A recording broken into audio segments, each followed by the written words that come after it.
Jesus feeds the 4,000. In those days, when again a great crowd had gathered, and they had nothing to eat, he called his disciples to him and said to them, I have compassion on the crowd, because they have been with me now 3 days and have nothing to eat. And if I send them away hungry to their homes, they will faint on the way. And some of them have come from far away. And his disciples answered him, How can one feed these people with bread here in this desolate place? And he asked them, How many loaves do you have? They said, 7. And he directed the crowd to sit down on the ground. And he took the 7 loaves, and having given thanks, he broke them and gave them to his disciples to set before the people, and they set them before the crowd. And they had a few small fish. And having blessed them, he said that these also should be set before them. And they ate and were satisfied. And they took up the broken pieces left over, 7 baskets full. And there were about 4,000 people. And he sent them away. And immediately he got into the boat with his disciples and went to the district of Dalmanutha. The Pharisees demand a sign.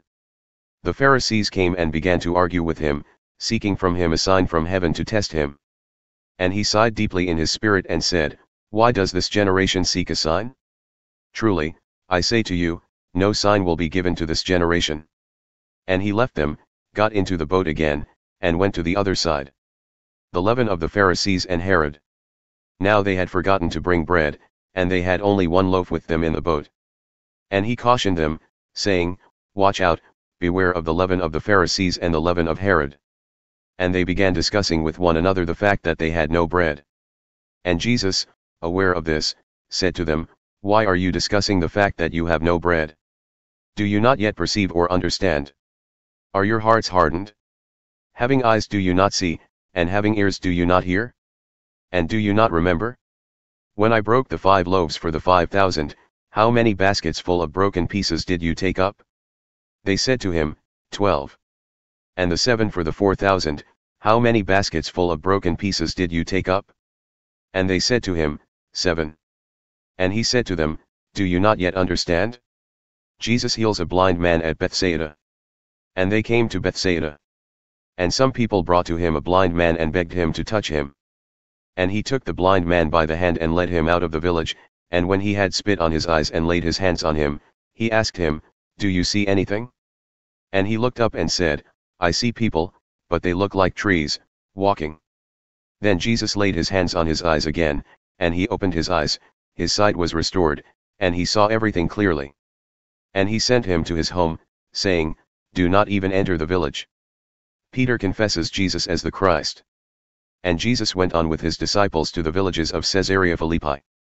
And on the way he asked his disciples, Who do people say that I am?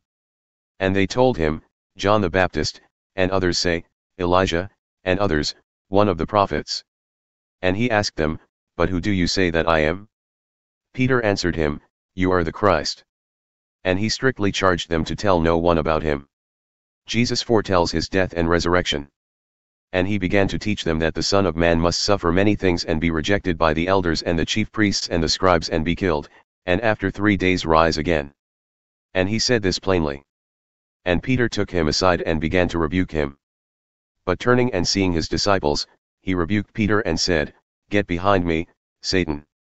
For you are not setting your mind on the things of God, but on the things of man.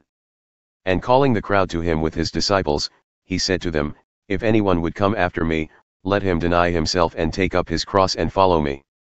For whoever would save his life will lose it, but whoever loses his life for my sake and the gospel's will save it. For what does it profit a man to gain the whole world and forfeit his soul? For what can a man give in return for his soul? For whoever is ashamed of me and of my words in this adulterous and sinful generation, of him will the Son of Man also be ashamed when he comes in the glory of his Father with the holy angels.